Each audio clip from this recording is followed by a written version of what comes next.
Police are searching for a third suspect following an armed home invasion in Hyannis over the weekend. Plus, the Department of Public Works is getting ready for some springtime project, and we'll get a look at sports with Brenna McCoubry. These stories and more on this episode of Barnstable Today. It's Tuesday, April 1st, 2014. I'm Sarah Mantle.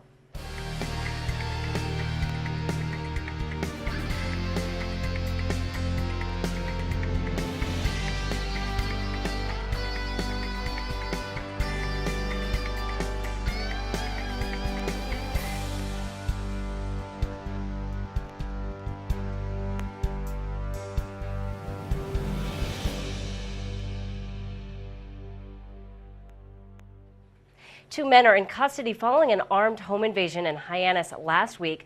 Police charged 20-year-old Justin Garber and 34-year-old Stephen Roderick, both of those gentlemen from Hyannis, with 3 counts of armed home invasion, 3 counts of masked armed robbery, and other charges. Police Chief Paul McDonald says the incident took place early Friday morning on Keating Drive. Very disconcerting for the main reason is that we cannot find a link of commonality between the victims and the suspects. What happened at 2 o'clock in the morning, 3 individuals, they broke into a house at the corner of Keating Way and Ocean Avenue.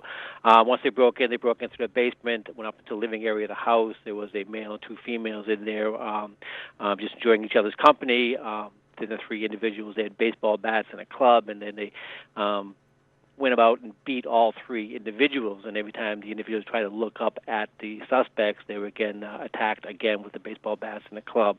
One of the females was sexually assaulted, and money and jewelry were taken from the house. McDonald said what is troubling officers is really the lack of motive in the crime. Probably only the second time I've seen a home invasion where there was no connection at all between the victims and suspects. I mean, this is down in an area, just about every house in the area was in darkness. This house was obviously occupied. There were several lights on in the house. There was cars in the driveway. And it's almost as though this particular house was targeted because the individuals were in the house, which is a grave concern for us. 2 of the individuals have already been apprehended. One's been held on $100,000 cash bail. The other being held on $200,000 cash bail, and we are looking for a third subject. Originally, we thought there might have been 4, but after working on this for the entire weekend, we now know there's only 3 individuals involved, and we have identified the third individual, and we're out there actively looking for him right now. McDonald says they are still searching for a third suspect and have alerted state and federal authorities to be on the lookout as well. And this wasn't the only crime they were involved in that particular night. It started much earlier in the evening where the same individuals were involved in assault at the east end of Main Street on Route 28 just into West Yarmouth, where he assaulted another vehicle as it drove past them. And there was another unarmed robbery that happened on C Street by C Street Market around midnight that same night, where a young girl was robbed, involving these same 3 individuals. And just prior to breaking in the house, they were involved in several motor vehicle breaks down the area of Keating Way. So this was like a crime spree that started early in the evening and well into the morning. So there are multiple other charges still pending against all of these individuals. The Barnstable Police Department and Town Councilor Jen Cullum are hosting a meeting for concerned neighbors this month. McDonald says he will be available to answer any questions and also pass along some important safety tips. But again, this is one thing that you have to be very, very aware of your surroundings. Keep your doors and windows locked. If something happens, you hear something, call us immediately. Nobody in that house suspected this could ever happen. I mean, these individuals were all hardworking residents in the area.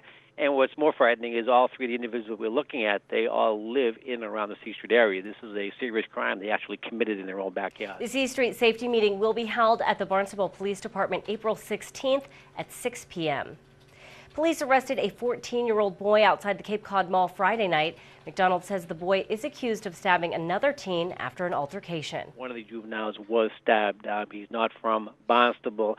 One of the involved participants fled the area on a bicycle. He was subsequently stopped and arrested on 132, actually right in front of the BPD headquarters. So again, I mean, the level of violence there, 2 14-year-old kids, and they're going to get into a fight, and one pulls out a knife and tries to stab him. It was a very minor superficial wound to his left chest, but still, the intent was to actually stab him and possibly hurt him or kill him. The victim in that incident was treated at Cape Cod Hospital for non-life-threatening injuries. Authorities are searching for a man they believe may be to blame for a slew of robberies across the Cape. McDonald says the Barnstable Police Department became involved in the case Sunday night when a man robbed the Cash Market in Marston's Mills at knife point.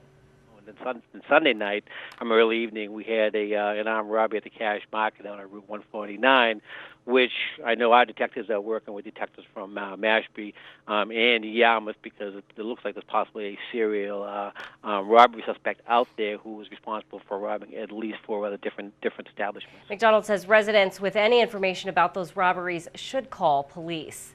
The long winter is gradually coming to a close, and that means the Department of Public Works is getting ready to fix many of the potholes that have developed during the past few snowstorms. DPW Director Dan Santos says that process can take a bit of time. The roads are torn up, and as we've spoken before, and I think we'll be spending the next couple of months, fixing the roads and potholes and the road edges and all kinds of things that occur just because of the harshness of the conditions, and then the damage that the plows can do sometimes to the roadway. Santos says staff will also be checking for wind damage to town buildings. Actually, since the last storm, we had both our highway supervisors and our engineers out doing a full assessment of all the town facilities because of the significance of the wind. We want to make sure that if there's any damage in roof shingles and things like that. And we've noticed some of that, but nothing really major or significant, so we were lucky in that regard. So we'll take care of those things during the year, and pretty soon, actually within the next couple of weeks, we'll be putting floats in at the marinas, and we'll be flushing water lines, and we're right into spring mode. And if you want to report a pothole or damage to a town building, you can do so without leaving your home. You can download the Town of Barnstable's See-Click Fix app and send town officials details about the problem along with a photo right through the app. Well, blue lights are being installed at Town Hall in support of Autism Awareness Month. Capabilities Executive Director Larry Thayer stopped by Town Hall earlier this week to drop off some blue bulbs. He talked to Town Manager Tom Lynch about the initiative. Okay. April is Autism Awareness Month, and an effort is being held worldwide to increase people's awareness about this as a major illness that needs some additional support and attention.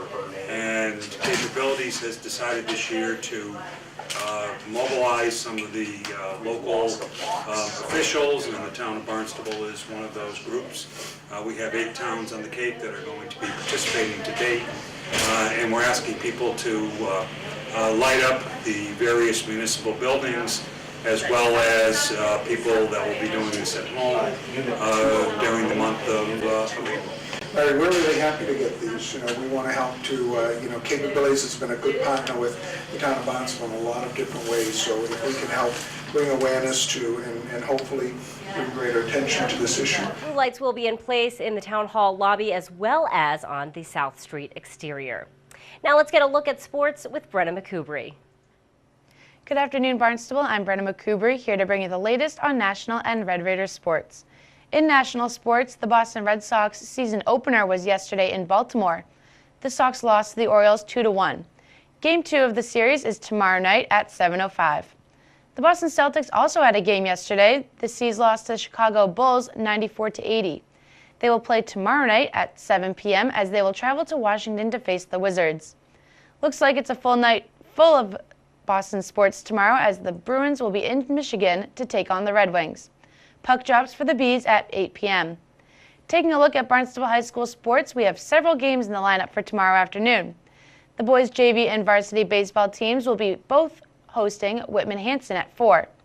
The boys' JV and varsity lacrosse teams will make the road trip up to New Bedford Public High School for their games, both starting at 4 as well. While those games are being played, coming back down here to Barnstable, the girls' varsity lacrosse team is taking on New Bedford, and the boys' JV volleyball team will be in the gym to play Taunton. All on the road for their matches at 4 is the boys' tennis team in Duxbury and the JV and varsity girls' softball at Plymouth North. At 5 o'clock, the boys' varsity volleyball team will have their turn against Taunton, and at 5:30, girls' JV lacrosse will hit the field for a matchup against New Bedford High School. That's it for sports this Tuesday afternoon. Here in Barnstable Today, I'm Brenna McCubry. Be sure to tune in to our hour-long daily news program, Barnstable This Morning, on weekday mornings starting at 7 a.m. Coming up on tomorrow's show, we'll chat with Finance Director Mark Milne, State Representative Cleon Turner, and we'll have all the news and information you need. With Barnstable Today, I'm Sarah Mannel.